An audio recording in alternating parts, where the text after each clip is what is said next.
जवाब दीजिए प्रोफेसर भुवन भास्कर जोशी। अच्छा देखिए, आप हिंदुत्व की बात कर रहे हैं, टीका लगा के आए हैं, यहाँ त्रिशूल का टैटू है, तो सनातन धर्म को मानते हैं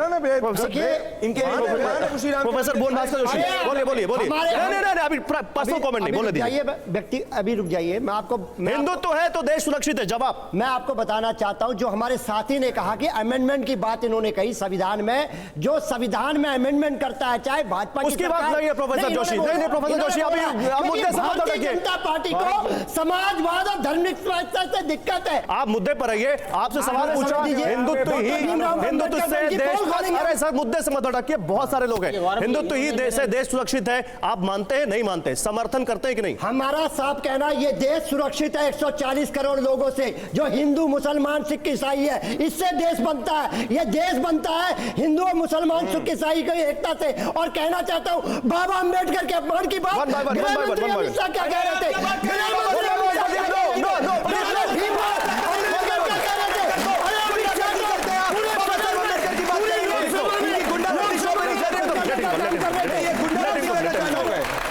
होगी बात आपकी। आप इधर से जुनैद हारिस साहब देखिए क्या कह रहे हैं। संगीत रागी कह रहे हैं कि हिंदुत्व है तभी ये देश सुरक्षित है। कश्मीर का एग्जांपल दे रहे हैं, जवाब दीजिए।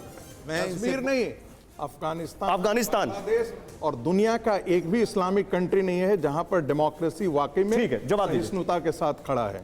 मैं इनके सामने अपने मुल्क की बात कर रहा हूं। लक्षद्वीप में सरकार की आंकड़ा है कि 97% मुसलमान पाए जाते हैं। वो एक्सेप्शन को आप बोलने दीजिए सर उनको बोलने दीजिए सर, बोलने दीजिए। लक्षद्वीप के कारण अलग हैं, उसको सर बोलने दीजिए, अभी उनकी बात पूरी हो जाए, फिर मैं आऊंगा आपके पास आऊंगा। मैं आपको ये बता दे रहा हूं कि खुद मैं इस्लाम की अपनी नीतियों के तहत इस बात को मैं कह रहा हूं कि मौलाना आज़ाद जो समय के सबसे बड़े जानकार थे, उन्होंने सबको साथ लेकर के चलने की और ऐसी आज़ादी को कबूल नहीं करने की बात की थी जो हिंदू और मुसलमान को अलग कर दे। आपके सामने एक सवाल रख दे रहा हूं। हाँ। इस मुल्क को सबसे पहले जिसने अखंड भारत और बहुत बड़े भारत का स्वरूप दिया था वो अशोका, मैं मानता हूं। अब आगे बात पूरी करने दीजिएगा।